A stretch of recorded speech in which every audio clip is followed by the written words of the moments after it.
Hey everybody, Stock Picks by Tim here, and I want to talk about a couple of stocks I haven't really mentioned lately. Now, CleanSpark and ChargePoint have been running up. Those have been kind of my main focus as of recently, and I'm pretty built out in those, and I'd really like to see them pull back before potentially adding more. I think they're great for a long term to average through, but I am just watching those and being patient. Now, I do see some other great opportunities in the market, and let's get into this. Now make sure you hit the like and subscribe if you like my content, and let's go. Now first off is IMMR or immersion, and this one is still near its low. Now they released their earnings report not that long ago, and you'll see the revenue actually decreased compared to the fourth quarter of 2020, but when you look overall in the year, there was an increase. So that's good, although it's not good to see that revenue didn't increase compared to that same quarter in 2020. But one thing I wanted to say was they do have cash and cash equivalents of 137 million. And their debt, I believe, was only like 1.7 million in debt. And yeah, hopping over to Yahoo Finance, at least the cash 137 million and debt of about 1.15 million. So that's a great ratio. Very little debt. That's fantastic. I really like Immersion, the company, and we're going to look at the chart real quick. I have swing traded this one a few times, but I think it's at a great time to add in and start building out a decent position. All right, now looking at IMMR or Immersion, this has been just kind of chopping around. I absolutely love it in this area, and I have been adding to it. I think it's a great time to add this one. And one thing to be aware of though with Immersion is a lot of their money is made by royalties, meaning that if, for instance, Sony were to decide to develop their own haptic feedbacks and kick Immersion to the curb, that would definitely hurt the company a bit. So that's just one thing to be aware of. But I do think that the metaverse and just haptic feedback, all that kind of stuff is going to grow exponentially, and I think Immersion is going to be part of that. We've got controllers, we've got potential weapons, we've got suits that have haptic feedback, and I think this is going to be the future of the metaverse. We're definitely going to have that kind of touch feedback, and that's going to be a necessary part of the metaverse, and I do think Immersion is set to potentially be a market leader in this. And this is one of my metaverse plays, as well as Matterport. I also like that one for the metaverse as well, and that one's been extremely beaten down, and let's look at it. Now looking at Matterport, they've got total cash of 404 million, no debt it seems. That price to sales has been steadily decreasing, although it is still relatively high, I'd say, but this is still a growth company, and this has been selling off quite a lot. There's the share lockup expiration, meaning insiders could potentially sell, and there's also the warrant redemption notice, meaning there's going to be more shares issued. Everyone that went and executes a warrant is going to trade that warrant for a share, so that would mean dilution. So that was a few headwinds, and also their earnings came out. Future guidance wasn't all that great, but now that it's been so beaten down, I do think this is great to add in. And like I've said before, I was just averaging through all these events because I wanted to build out my position and wasn't sure where the bottom would be.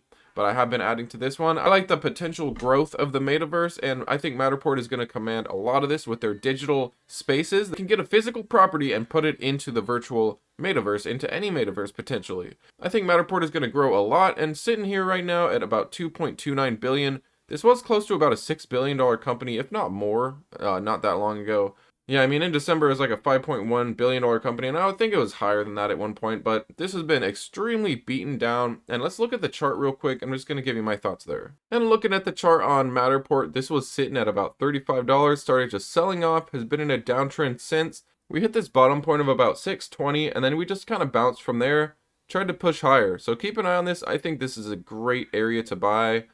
And I've just been averaging through. I decided to average through it about a month ago, and while it was kind of downtrend, but I figured, I'm going to slowly add in and take my time with this one because I wasn't sure when it would just decide to turn back around. And so far, I'm glad that I haven't been adding too heavily, and I'm glad that, I'm not fully built out yet, although I'm very close.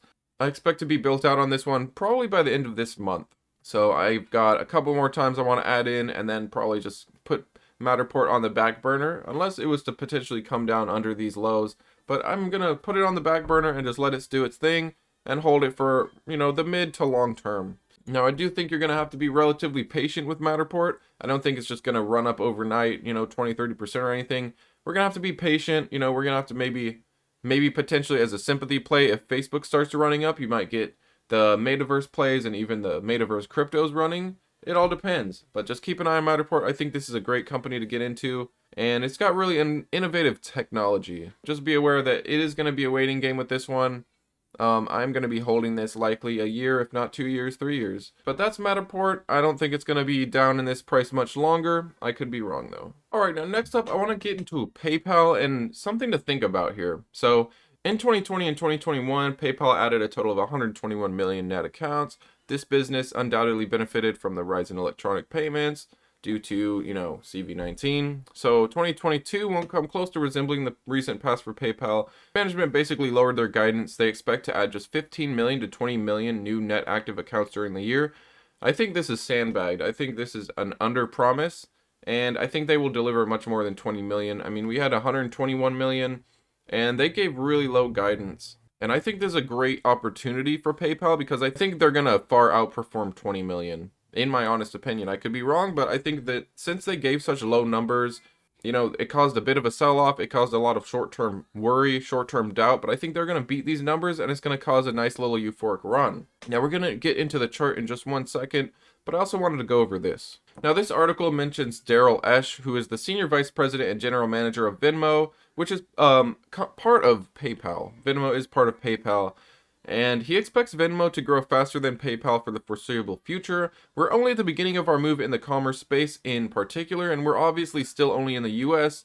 Esch explained during a virtual interview, we're going to be Venmo and we're going to be PayPal. He emphasized saying both brands represent different initiatives, though we will definitely leverage common capabilities, likely sharing wallets, different things of that nature. But I'm extremely bullish on PayPal, and a lot of people do use Venmo, and I think it is exponentially growing. And like I said, I'm seizing this opportunity with this short-term fear. I mean, we saw PayPal get down as low as under $100. I did add a little bit of it. I am green on it now, slightly profitable, but I am continuing to wait on it. I think I can find more profit with it if I'm patient. So like I said, they gave not the greatest future guidance, and after earnings, this just started selling off. We hit a bottom roughly right at 90, and then we just started bouncing back up. I bought it in the mid 90s.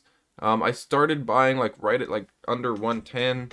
Now, like I said, I am now green on this, but I'm going to wait. I averaged it down to about 95, so I am green on this. It's sitting about 117 right now, and I still think it's worthy of averaging in slowly if you were to add at this price, but I want to see it come down a bit more. And mainly, I'm just being patient. I think there's no reason to be hasty. There's definitely a lot of deals out there, so I'm going to be patient. I want to catch a lot of these stocks at lower levels. But this is one large cap that I've been focusing on. Also Disney, and we're just going to look at Disney very briefly. I don't currently have Disney yet, but I'm just kind of keeping an eye on it. Looking at Disney, it did drop slightly under 130 before bouncing both times. I'm going to keep watching this one. I want to see it in this range, like in this 140 to 130 range. I'm waiting for it to pull back just a little bit more before potentially adding in. But this is another large cap that I'm watching. I'm more focused on PayPal lately. But that's basically it for you. Just a quick update on kind of what I've been looking at lately. I'm also keeping an eye on Indy, also watching ASTR or Astra. Bingo has been slowly recovering. I think that's still a great time to add in. 3D Sphere or Sphere 3D, that one's still slowly recovering. Great time to get in. I mean, there's still a lot of stocks out there. While, yes, some have gone up 5, 10%, I still think a lot of these are still great times to add in when you think about just how much they've come down. I mean, 10% up is one thing to think about, but when you're thinking these have come down more than 50, 60% over the last couple months, we've still got a lot of potential upside if you believe that they are going to do that. If you believe that they're going to come up, this 10% run, this is nothing. This is just the start, in my opinion.